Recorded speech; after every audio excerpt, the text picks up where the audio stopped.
À tous. Donc Samuel Perron, tu m'as présenté, je remercie. Alors, merci beaucoup à Damien et Robin de m'avoir invité à cette conférence. Je suis très intéressé par ce qui a été dit sur cette avant-dernière conférence, parce que je me rends compte qu'il y a beaucoup de choses que l'on fait, parce que vous allez voir que je parle en mon nom, mais aussi dans le nom d'un certain nombre de collègues avec qui on travaille depuis quelques années. Et donc on a encore beaucoup de perspectives pour effectivement améliorer et aller plus loin sur ces questions de ressources. Parce qu'on en a parlé quand on a préparé la conférence avec Damien et Robin.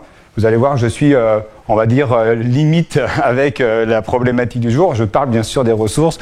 Sortie géologique sur le thème des ressources géologiques. C'est vrai, effectivement, surtout sortie géologique dont je parle. Vous allez le voir, puisque c'est mon dada, on peut le dire.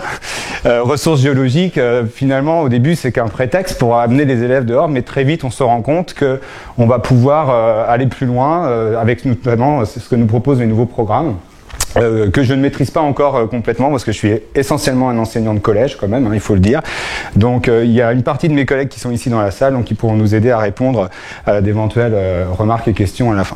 Voilà, pour le préambule, pour la caméra. Alors je passe en manuel, voilà, take. Donc il y a eu beaucoup de choses qui ont été dites sur les programmes. Je vois que la diapo passe pas, non, bon. Généralité sur les sorties, donc ça va très vite. Bien sûr, les sorties, elles sont présentes dans les programmes. Elles sont dites dans tous les préambules. On incite, même si elles ne sont pas obligatoires, on incite à ce que les élèves aillent en extérieur. J'ai souligné en bleu les choses qui me paraissent importantes. C'est notamment la collecte de matériel sur le terrain. C'est quelque chose parfois qu'on oublie de faire, uniquement pour alimenter ce qui va être fait en classe. Le travail de terrain peut être l'occasion de développer certaines compétences sociales et civiques. On pense aux capacités et attitudes des programmes de lycée. Ici, c'est un extrait du programme de seconde. Deux choses que l'on a pas mal développées sur notre sortie première S, c'est le travail de terrain et le travail par atelier. On essaie d'allier les deux, ce qui n'est pas toujours facile, qui demande une organisation assez importante, vous le verrez. Ah voilà, ouais, effectivement. Je reviens, voilà. Donc la première sortie que je vous présente, c'est en fait une sortie qui m'a été présentée la première fois par Philippe Hubert et Patricia Bénard lors de la formation PAF, et lorsque moi-même j'étais stagiaire à l'UFM, ici même. Et donc on a repris cette sortie assez classique hein, sur Paris pour incorporer un certain nombre de choses. Notamment, alors, je fais un rappel sur le programme de 5e, hein, c'est un programme, c'est 40% quand même du programme. Il y a un objectif principal, c'est l'étude des paysages, hein, c'est le mot-clé, on va dire, en tout cas c'est comme ça que mon cours est conçu, c'est le mot-clé de cette partie. Et les paysages, on peut découper le programme en trois grandes parties. Il y a une partie sur l'évolution des paysages actuels, une partie sur les archives et reconstitution des paysages du passé, et enfin, une dernière partie sur l'homme et les paysages, dans lequel j'ai extrait l'homme prélève dans son environnement géologique les matériaux qui lui sont nécessaires. Donc, effectivement, il va falloir, donc, lors d'une démarche, une programmation, savoir où on va placer une sortie dans ce programme. Donc, classiquement, je commence par l'évolution des paysages actuels, et je vais utiliser cette partie qui se fait en classe avec un certain nombre d'outils pour commencer à introduire un certain nombre de méthodes aux élèves.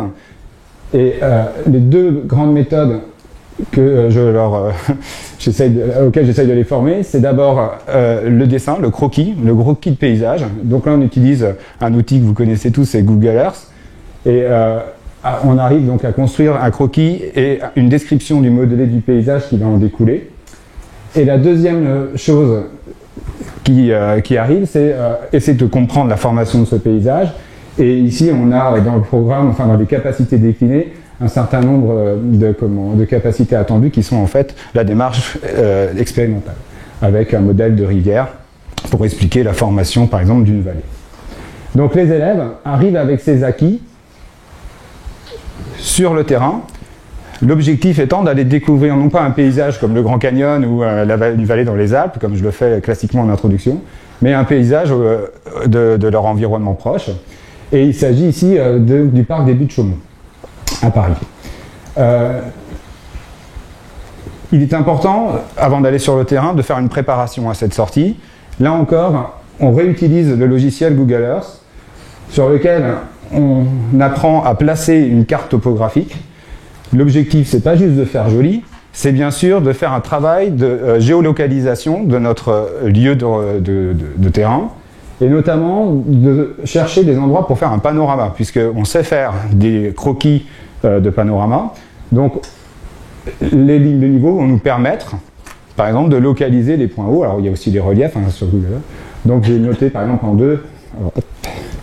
en deux, un point haut ici, on voit les lignes de niveau qui tournent, un point haut, où on peut effectivement aller au but de Chaumont pour voir si on ne peut pas réaliser un panorama correct à cet endroit.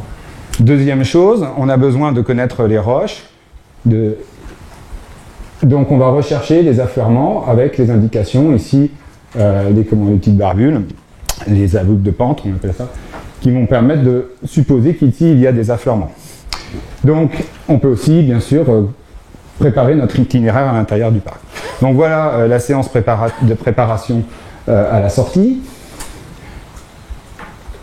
Ensuite, on s'y rend, premier travail, eh bien on se rend sur le lieu du panorama et on regarde ce que ça donne. Bon, on a de la chance, le professeur avait fait une reconnaissance.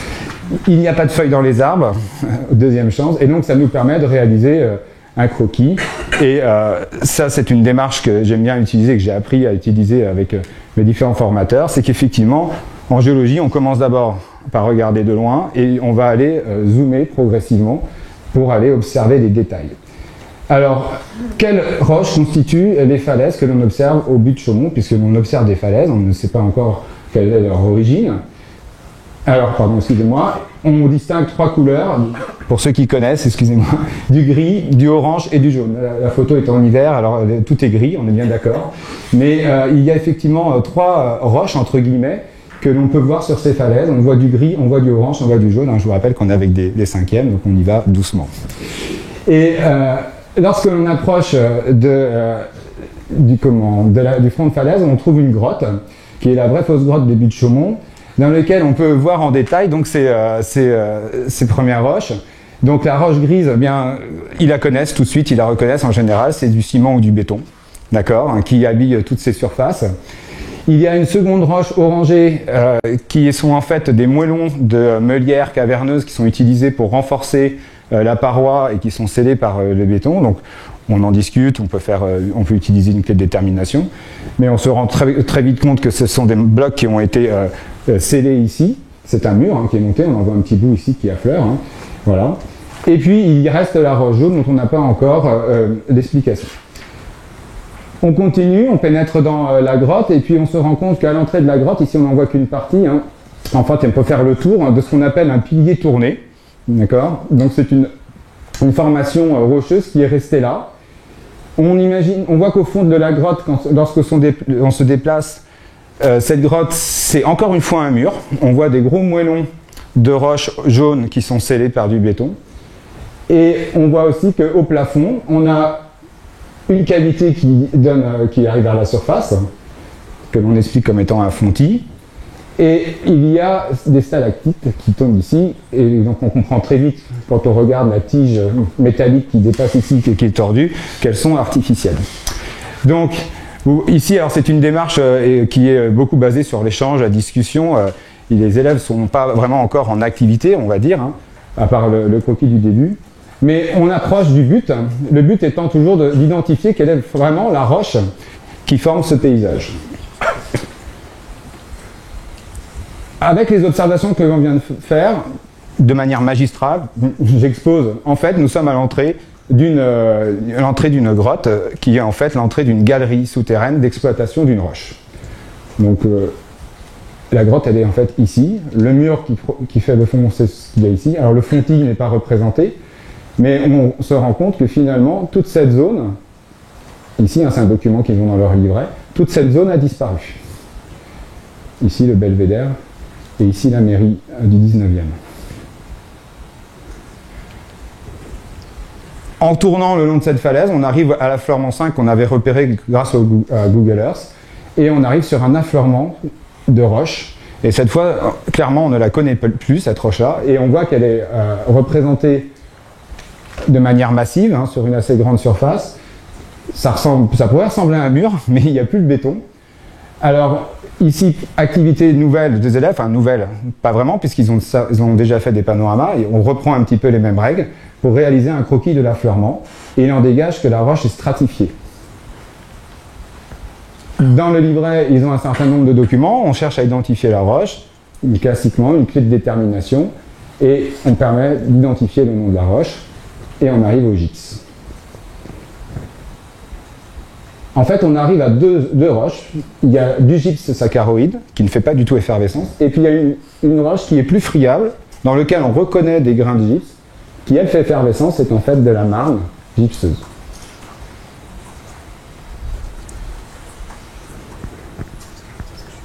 On pourrait s'arrêter là, on pourrait dire, bon, ok, mais le paysage, qu'est-ce qu'on en fait? On a décidé de ne pas donner d'explication maintenant. C'est-à-dire le terrain, ça reste un moment d'observation, de prélèvement, d'analyse. On ne va pas plus loin. On profite quand même de monter sur Belvédère pour faire un panorama. Là, je vous donne que les grandes étapes. Et on rencontre une nouvelle roche, hein, le calcaire lutétien, dans lequel on voit des trous tout à fait particuliers. Et on décide d'en garder une trace, on les prend en photo et on réalise des moulages en pâte à modeler ou aussi en argile. Et on fait une prise d'empreinte donc de moule interne. Ici, j'ai donné le nom, mais bien sûr, les élèves ne savent pas encore. Après la sortie, retour au laboratoire. Très vite, je passe les moulages d'histoire classique. C'est la deuxième partie du programme. À partir des fossiles, clé de détermination, actualisme avec des espèces actuelles, je reconstitue un paysage possible. Et le gypse, j'en fais quoi? Eh bien, le gypse va donner lieu à une recherche. Qu'est-ce que c'est que le gypse? Et surtout, pourquoi l'homme a creusé cette falaise pour exploiter ce gypse?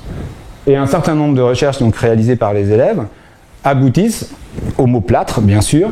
Et donc, on monte ensemble un protocole pour réaliser en laboratoire du plâtre. Donc, on chauffe le plâtre, on voit l'eau qui s'évapore, donc déshydratation du gypse pour former une poudre blanche, hein, blanchie. Donc ici, vous avez du gypse broyé, on voit encore la couleur beige. Ici, c'est du gypse qui a été chauffé et broyé, c'est devenu blanc. Et ici, on a une sorte de témoin, si je peux me permettre, du plâtre de Paris.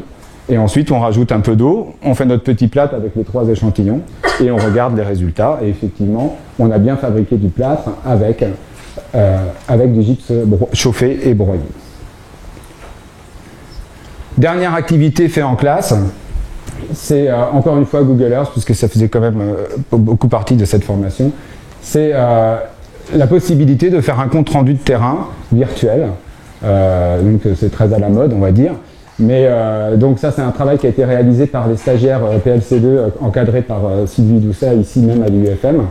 Et donc on a pu représenter sous forme de vignettes, à chaque affleurement, à chaque arrêt, un commentaire avec des photos pour faire un compte-rendu virtuel de cette sortie avec des données GPS et ainsi de suite. Voilà. Donc ça, c'était ce qu'il ne fallait pas faire. En tout cas, quand j'écoute mes collègues tout à l'heure, effectivement, partir du terrain pour arriver à la ressource, si je puis dire. En tout cas, c'est pas ce que M. Bonnour préconise dans les nouveaux programmes. Néanmoins, c'est ce que l'on fait. Voilà, il faut en cinquième, c'est vrai que ça fait pas une partie énormément de ce comment. Enfin, le principe, le mot ressources, on va dire, est pas aussi important que lorsqu'on rencontre dans les programmes de lycée. Alors, le programme des lycées, donc là, c'est un travail qui est fait avec l'équipe d'SVT du lycée Gabriel Fauré, donc c'est dans le 13e à Paris, dans lequel j'ai eu la chance d'enseigner pendant 2 ans, 1 an et demi exactement. Alors, il existe dans le programme de première S, nouveau programme de première S de 2010, la possibilité de réaliser, donc, on en a parlé, hein, dans le thème 2 des enjeux planétaires contemporains, de réaliser une approche pour allier tectonique des plaques et recherche d'hydrocarbures, ou tectonique des plaques et ressources locales. Alors, au vu de ce programme, on s'est un peu torturé parce qu'on avait déjà fait l'année d'avant une sortie en Normandie et on s'est dit on ferait bien l'expérience avec notre petite expérience, mais à la Normandie, est-ce que ça va être propice? Et puis bon, alors là, je me suis rappelé du fameux puits de la Poix que tu nous as présenté sur les photos au début de la journée. Et là, je me suis dit, bah, je sais qu'ici, il y a des hydrocarbures qui affleurent, c'est quand même une belle accroche, on va dire, ça paraît exceptionnel. Est-ce qu'on peut pas monter une sortie en Auvergne ou dans la Limagne? Alors, est-ce que ça rentrait dans les programmes? Donc, il y avait un mot qui nous gênait beaucoup, c'est la marche passive, parce qu'effectivement, ici, ça ne marchait pas. Donc, ce que l'on a fait tout simplement, c'est qu'on a dit, OK, on va travailler sur la deuxième tectonique des plaques et ressources locales, d'accord? Sachant qu'on n'habite pas en Auvergne, mais bon, c'est pas si loin que ça. Et puis, on va prendre le déroulement de la première partie. Voilà. Parce que ça, c'est ce qui est énuméré pour la tectonique des plaques et les hydrocarbures, puisqu'il y avait des hydrocarbures. Donc voilà, on a en tout cas pioché les différentes idées là-dedans dans notre montage de séquence. Et surtout, ce qui nous intéressait, c'est que bon, on retrouve toujours les mêmes choses. Est-ce qu'on pouvait recenser, extraire, organiser les informations pour reconstituer un contexte géologique ici, à l'époque du dépôt, recenser, extraire des informations notamment du sortie de terrain, donc ça rend très bien, repérer les grandes caractéristiques d'un bassin sédimentaire dont on a eu un cours magistral par Laurie. Alors, on arrive sur le terrain. Donc, il ne faut pas oublier, pardon, j'ai oublié de le dire, excusez-moi, que les élèves ont déjà fait toute la partie sur la tectonique des plaques. Voilà, j'ai oublié de le dire. Donc, ils ont ça comme acquis, plus leurs acquis de collège, puisqu'on en a besoin ici. Donc, document, en fait, c'est pas un document d'appel, mais c'est un affleurement d'appel. C'est donc la source de bitume du puits de la Poix. Alors très vite, les élèves comprennent de quoi il s'agit. Hein. Ils vont remobiliser très rapidement leurs acquis de seconde. D'ailleurs, bon, c'est pas la diapositive. Oui, je sais, je l'ai supprimé vu ce qui a été dit avant. Je me suis dit ça va aller très bien comme ça. Problème. Comment expliquer la présence d'hydrocarbures dans le sous-sol du fossé de la Limagne et sont-ils exploitables? C'est une question annexe, donc qui a été sujet à discussion. D'où mes questions lors de la journée. Il existe des hydrocarbures, pourquoi sont-ils là? Voilà. C'est notre document. Donc, rappel de seconde, on replace donc le dépôt de matière organique, qui ne se décompose pas. On a un enfouissement progressif, augmentation de la pression, de la température. Schéma très simplifié, mais... Pardon? Il y a des flèches, c'est vrai, il y a des flèches. Donc ça, c'est des flèches de migration. Et donc, il faut la présence d'un piège... à pétrole, enfin, d'un réservoir pétrolier structural. Donc, on se pose la question, qu'est-ce qu'on va chercher sur le terrain pour essayer de comprendre un peu la formation de ces hydrocarbures? Donc les mots, j'aurais dû les mettre entre guillemets, hein. On cherche des roches sédimentaires, on cherche une roche-mère, des roches réservoirs. Ça ne suffit pas, il faut qu'il y ait de la subsidence pour qu'il y ait une maturation, donc je cherche aussi des indices de subsidence. Et puis, si on ne l'exploite pas, est-ce qu'il y en a assez? Est-ce qu'il n'y en a pas assez? Est-ce qu'il y a finalement un piège à pétrole? Est-ce qu'il y a un vrai réservoir structural qui permettait la concentration, hein, comme on voit ici, la concentration des migrations pour l'exploitation? Voilà, tout un tas de choses qui étaient sorties vers les élèves, et donc nous, il fallait se débrouiller avec ça, sachant bien sûr qu'on avait prévu la suite, mais c'est vrai que c'était aussi une première, il faut dire ce qu'il y a. Donc, journée 1, juste à côté du puits de la Poix, pour ceux qui te connaissent, hein, c'est vraiment très proche, hein, j'ai découvert ça avec une sortie de la PVG. À Gandaïa, vous avez cette grande carrière qui est connue, qui est préservée justement pour les groupes scolaires. Eh bien, on a un certain nombre d'éléments, et c'est intéressant cette carrière parce que c'est grand, donc on peut travailler par équipe et on peut travailler longtemps. Et donc on a passé le reste de la journée, hein, on est arrivé le matin, il devait être 11h quand on a regardé le puits de la Poix, et tout le reste de la journée, après le pique-nique, nous avons travaillé sur Gandaïa. Et donc ça a permis de mettre en place ce que je disais tout à l'heure en introduction, c'est-à-dire quelque chose qui nous tient à cœur, c'est des ateliers de travail. Alors, je vous le fais de manière ici, dans un ordre qu'on a choisi, mais il faut savoir que les élèves tournent, hein, sur ces ateliers, donc c'est pas toujours très facile pour eux de comprendre où sont les tenants et les aboutissants, mais voilà un peu comment on travaille. Donc ils avaient, ça c'est le document élève, hein, voilà, donc atelier 1, panorama de la chaîne des puits, où sommes-nous?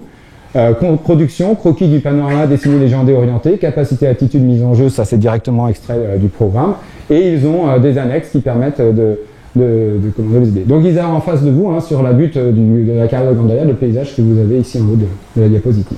Voilà la fiche méthode. C'est une fiche qui rappelle comment on fait un croquis d'affleurement. Bon, Et avec ça, il y a un certain nombre d'informations qui peut leur permettre, pour ceux qui sont un peu perdus, de réaliser, on va dire, dans les règles, un croquis ou ici un panorama. Donc voilà un exemple d'une production d'élèves. Hein. Donc elle est bien orientée, hein. L'orientation est ici, c'est pas un peu classique, mais là, l'est est là. Voilà, et vous avez donc la chaîne des puits, hein, ici au premier plan. Ici vous avez la rupture de pente, le puits du Crouel, et puis Clermont-Ferrand était localisé ici. Voilà, donc le fossé de la Limagne et la chaîne des puits ici en fond. Deuxième atelier, deuxième question, sur quoi sommes-nous? Après, où sommes-nous? Sur quoi sommes-nous? Ça, j'ai appris ça lors de mes études à Rennes, quand on fait de la cartographie. D'abord, où sommes-nous? Et après, sur quoi sommes-nous? Alors, nous sommes sur quoi? Eh bien, on étudie les roches. Donc, on a des affleurements qui se présentent à nous avec des choses qui sont parfois difficiles à identifier. Comment on procède? Une des méthodes est la levée de log. Levée de log, c'est ce que font les sédimentologues stratigraphes. C'est de la colonne stratigraphique. Donc, à l'aide de documents méthodologiques, encore une fois, hein, de fiches, et du professeur qui les accompagne, soyons francs, on peut identifier un certain nombre de roches et apprendre à les représenter sur une colonne stratigraphique. Donc là encore, c'est une production d'élèves, accompagnée par le professeur, hein, bien sûr, mais ce n'est pas un recopiage de tableau de professeur. C'est ça que je veux vous dire. Donc, on reconnaît ainsi un certain nombre de roches. Donc, on a simplifié un petit peu les lithologies hein, par rapport à ce qu'on observe, mais il y a des roches qui sont brunes, on en voit ici, hein, brunes, qu'on interprète comme des roches qui possèdent de la matière organique, qui contiennent de la matière organique. Alors, est-ce que c'est de manière primaire ou secondaire? On peut en discuter. Il y a des roches qui sont des roches blanches qui font effervescence à l'acide, ce sont des calcaires marneux. Et il y a des niveaux bioclastiques, parfois soulignés avec des récifs stromatolithiques, des gros nodules stromatolites, qui eux-mêmes sont gorgés de pétrole. C'est ce qu'on voyait ici dégouliné. Ça, c'est un stromatolite. Et on voit le pétrole qui suinte comme ça. Et on voit surtout que ces lithologies se répètent sur l'affleurement. Donc ça, c'est une information importante. Mais encore une fois, on est toujours dans la prise d'information. Autre atelier pour accélérer, donc atelier plutôt sur tectonique et déformation, croquis, mesure de pendage, orientation des stries, enfin tout un tas d'objets.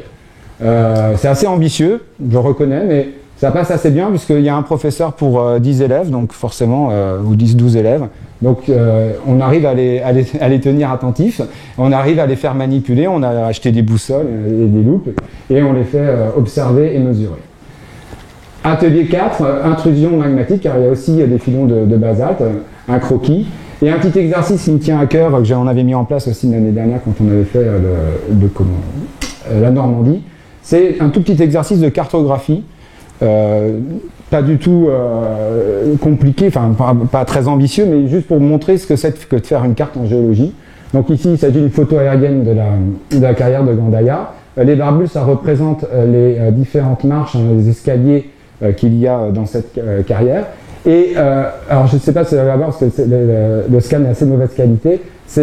Ici vous avez des petites taches, et ces petites taches, ce sont les points qui ont été notés par l'élève, des taches de couleur qui ont été notées par l'élève pour noter des affleurements de basalte.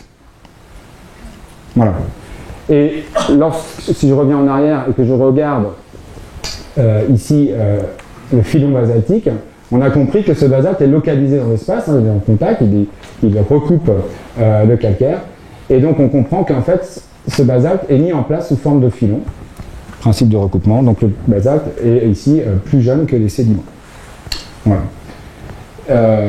Donc ça, le petit coloriage hein, qui est fait en rouge, c'est quelque chose qui se fait après le soir lorsqu'on fait le bilan.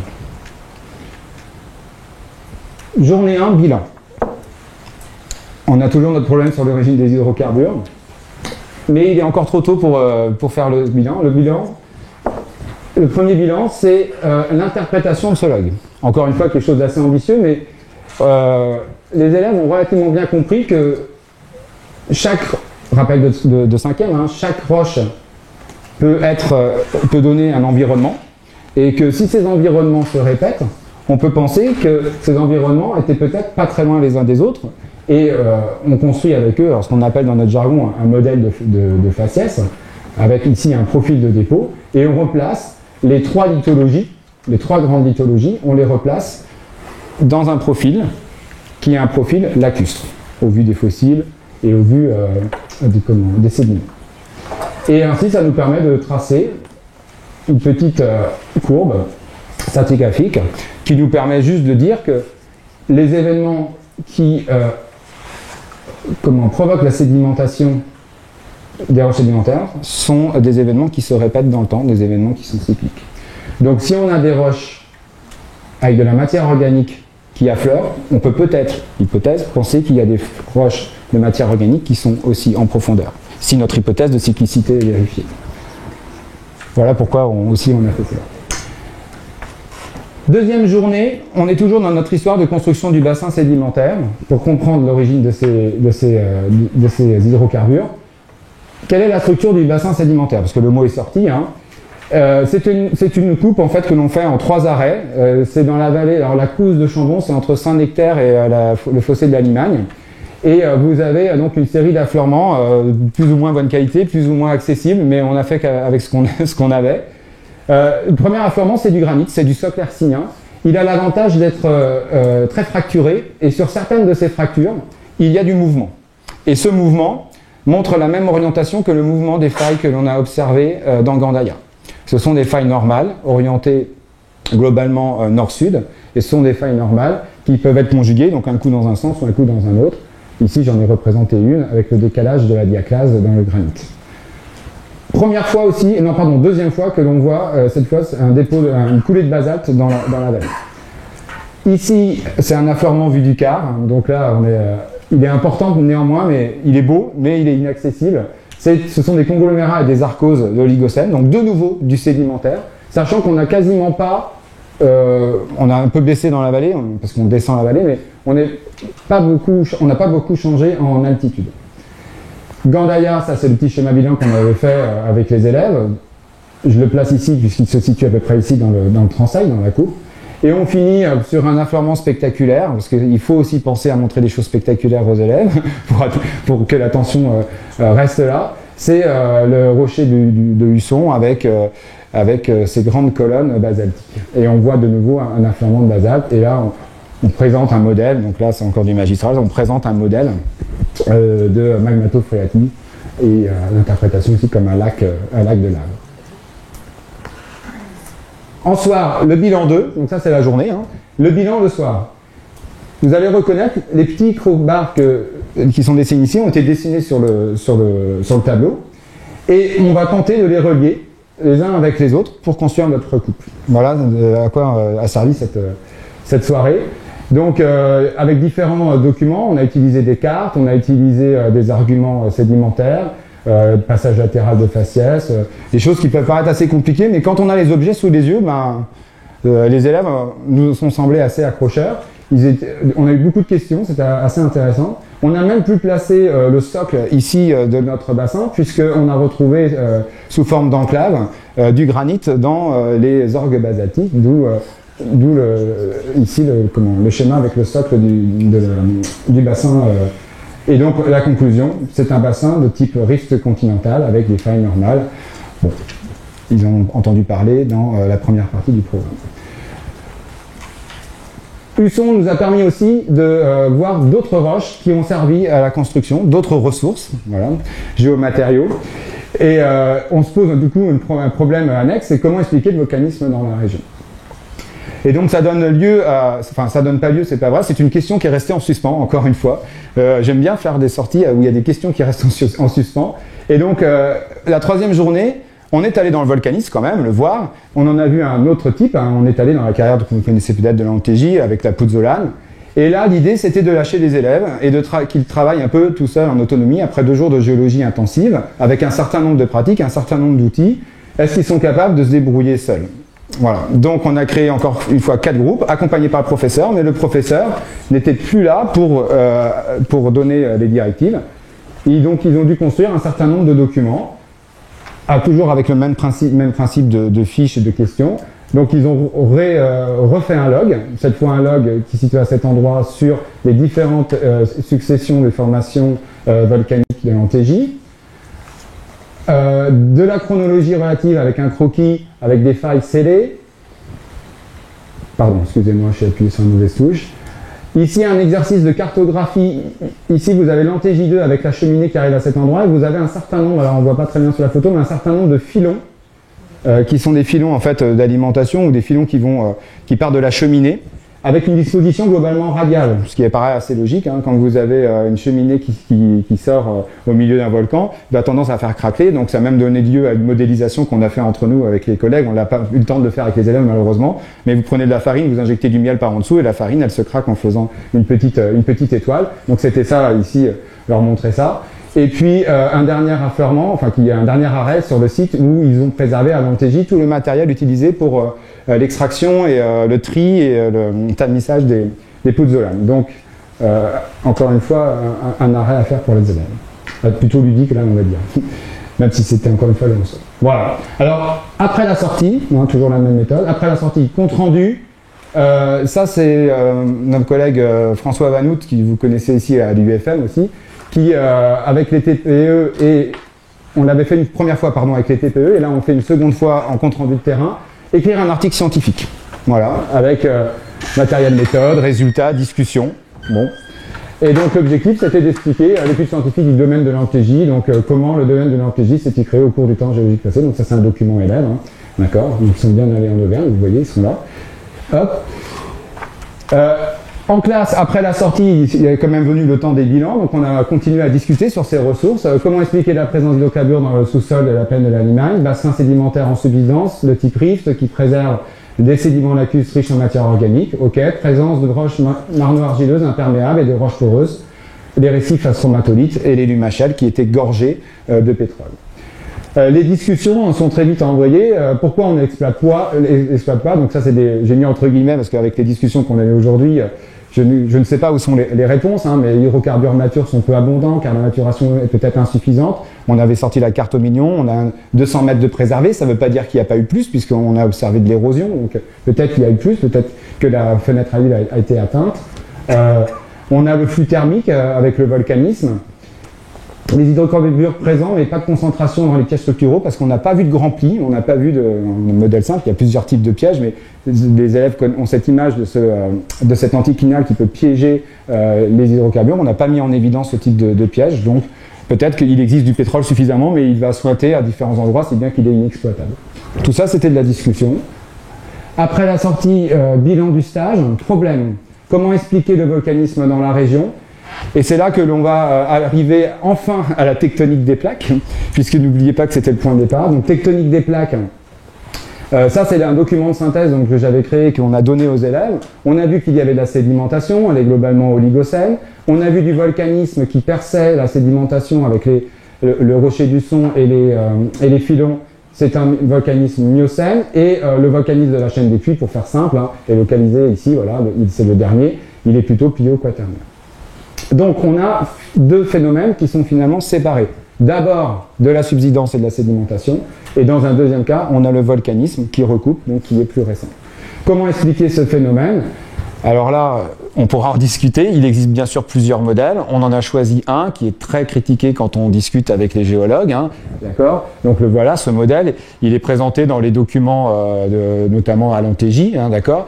Donc j'en vois déjà qui trépident sur leur chaise. Tant mieux, tant mieux. Mais bon, il faut essayer de planter quelque chose de simple. Et j'espère que certains d'entre vous me donneront des choses plus simples que ça à expliquer, hein, à des élèves de première S. Mais on a une anomalie thermique. D'accord.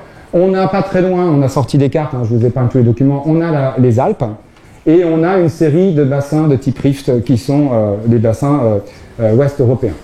Donc tout ça intégré, il y a un modèle donc, de Merle et Michon sorti en 2001 lors d'une thèse, qui pourrait expliquer que on a eu de l'extension donc qui serait liée au plongement d'une partie donc de la lithosphère continentale sous les Alpes. Bon. Pas évident, de dire qu'en collision on fait de l'extension, ça c'est un premier biais. Et deuxième chose, que ce sable, si on peut l'appeler comme ça, qui plonge, pourrait provoquer un flux asténosphérique, donc un flux de matière et donc aussi de matière chaude, qui viendrait faire une érosion thermique et donc permettre la fusion partielle de roches et donc du volcanisme dans un second temps. Voilà. Donc ça, c'est ce qui a été présenté rapidement aux élèves, on était en fin d'année. Voilà. Alors une synthèse, juste pour un bilan, sortie 5e de l'étude du paysage à l'utilisation des ressources géologiques, d'accord. Partie première S, c'était des ressources géologiques à la tectonique des plaques. Encore une fois, est-ce que le mot ressources est approprié ici? Je ne sais pas. Conclusion pour l'enseignant, l'importance d'un avant et d'un après. Là, je fais mon petit laïus. Réduire le nombre d'affleurements pour augmenter le temps de travail sur place. Atelier directement inspirer les pratiques du géologue. Développer l'autonomie des élèves sur le terrain. Réitérer les pratiques. Construire les outils adaptés. Tout ça, c'est vraiment les choses qui nous ont motivés, les collègues et moi-même, pour ces sorties. Conclusion pour le formateur. Développer l'apprentissage des pratiques scientifiques de terrain. Cartographie, pétrologie, ainsi de suite, former au globe virtuel au SIG, connaître les bases de données existantes, mettre en œuvre l'enseignement par compétences sur le terrain. Ça, c'est ce qu'on essaye de faire. C'est sûrement très critiquable. Voilà. Je termine, parce que j'ai beaucoup de remerciements. Il y avait Pierre Savaton qui était dans la salle. C'est quand même, pendant mon secondaire, c'est-à-dire de la 6e à la terminale, j'ai quand même fait 4 sorties géologiques scolaires, d'accord. Donc ça peut être important quand même de les faire, ces sorties. À mes collègues formateurs, donc Philippe Hubert, Patricia Bénard, Sylvie Doucet, Pierre-Olivier Thébault, Alexandra Becker, Romina Seguel, François Vanout, Patrick Thoman, Nicole Santarelli, Pierre Bali et Dorothée pour les photos. Je vous remercie.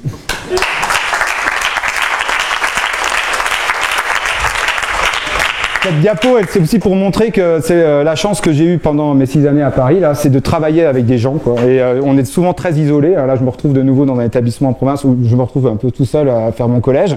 Et là, effectivement, on travaille dans ça. En tant que formateur, dès qu'on peut nous mettre en petits groupes, faire des choses ensemble, c'est vraiment hyper important, il me semble, pour l'avenir de notre discipline, quoi. Voilà. Si. Alors, un éclaircissement géologique. Tu veux lancer le...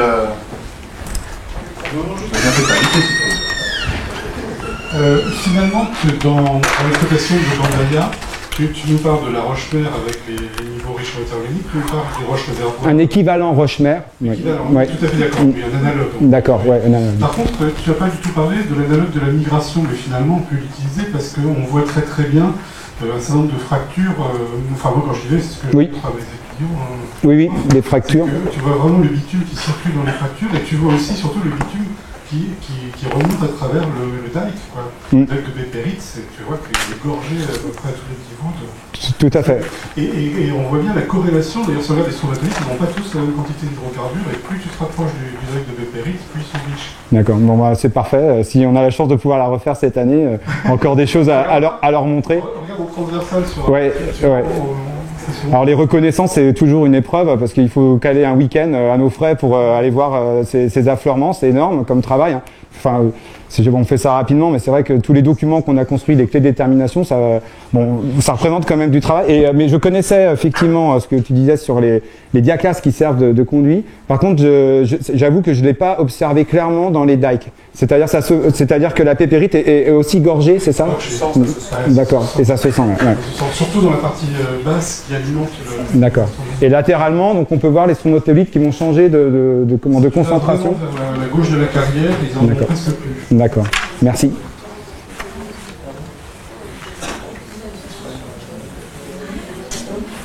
Alors, d'autres questions?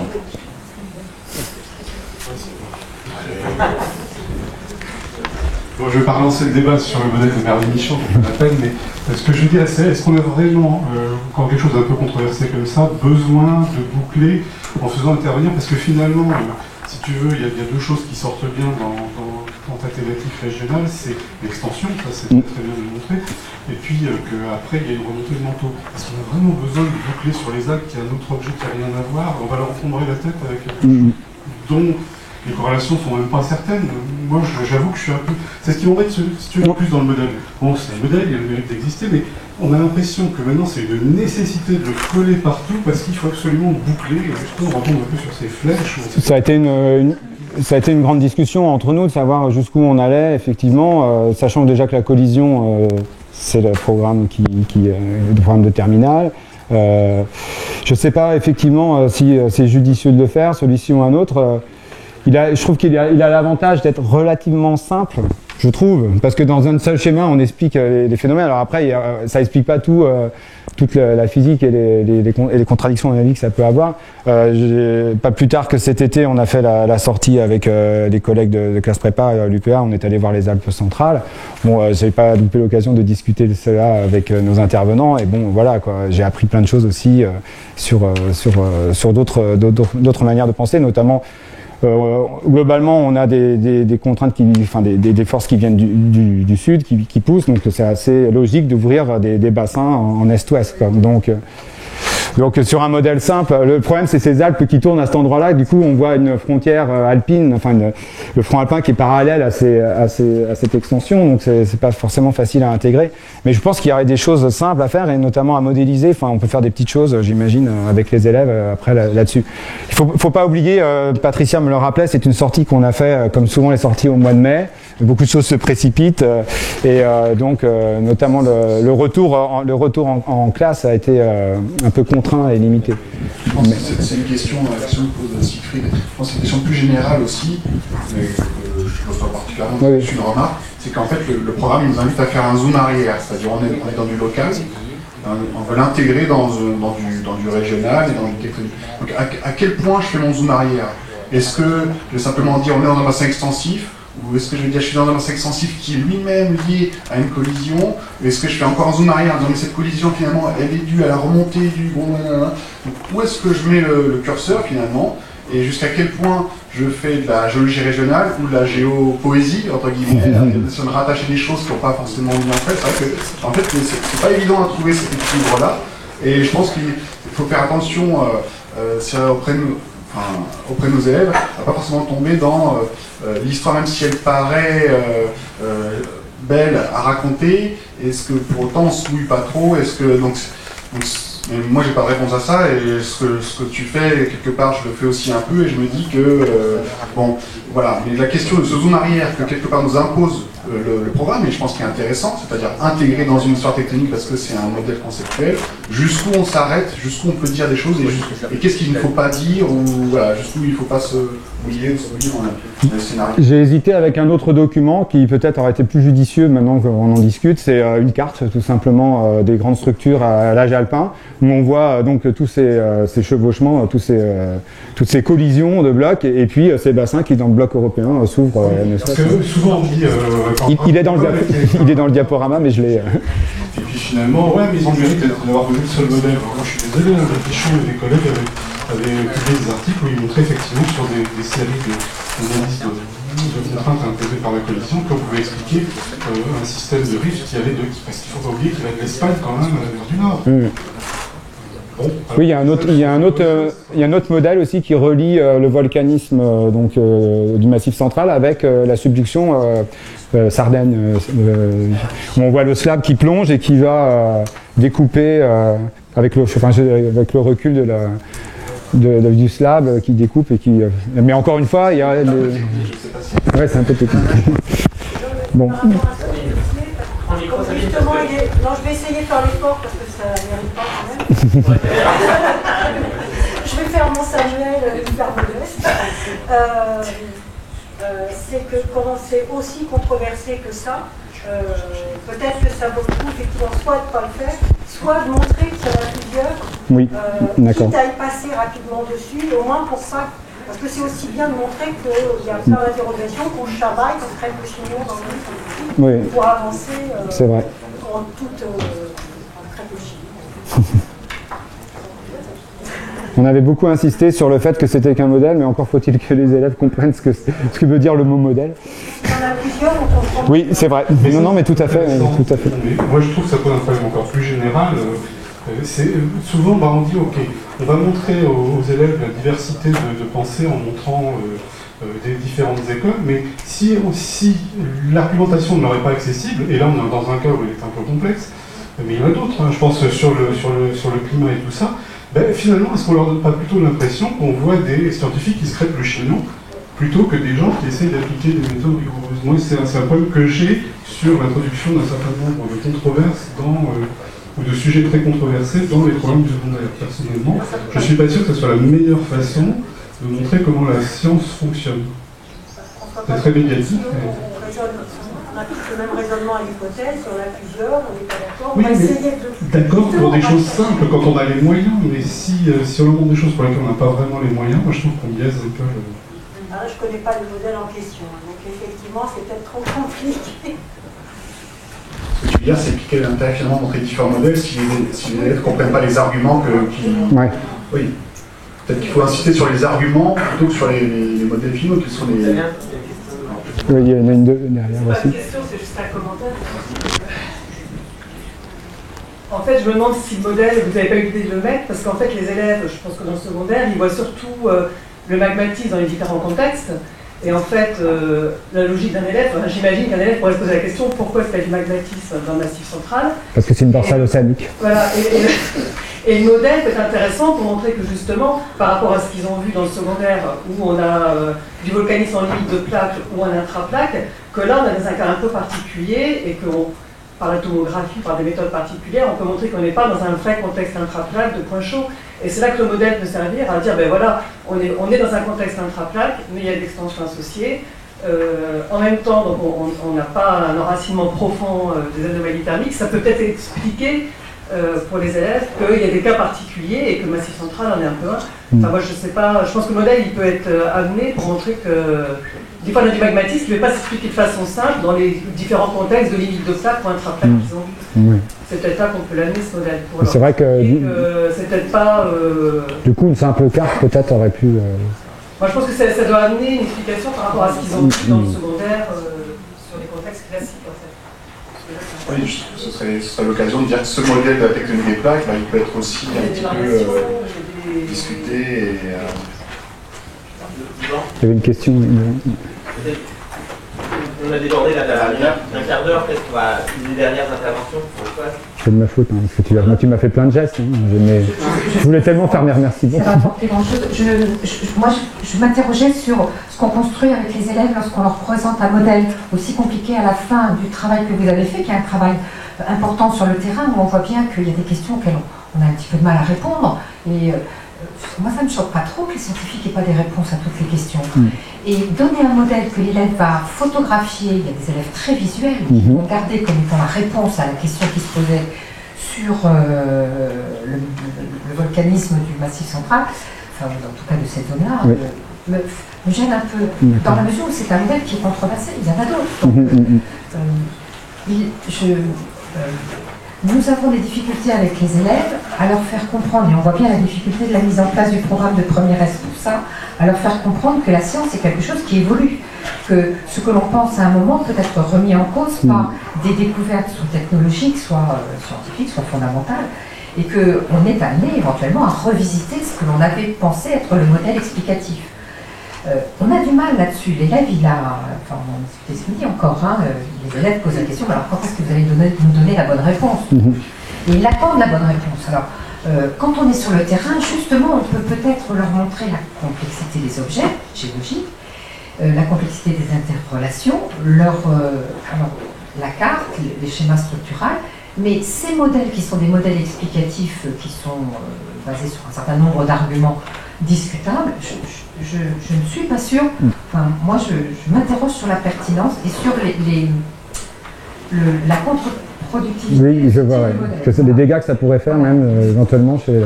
C'est vrai qu'en plus il existe un certain nombre de. Pardon. Oui. Ok, bon, c'est une leçon qu'on va retenir.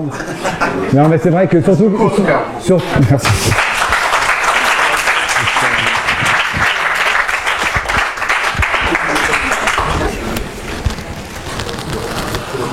On va donc pouvoir clôturer cette journée qui a été riche. On remercie encore une fois tous les conférenciers.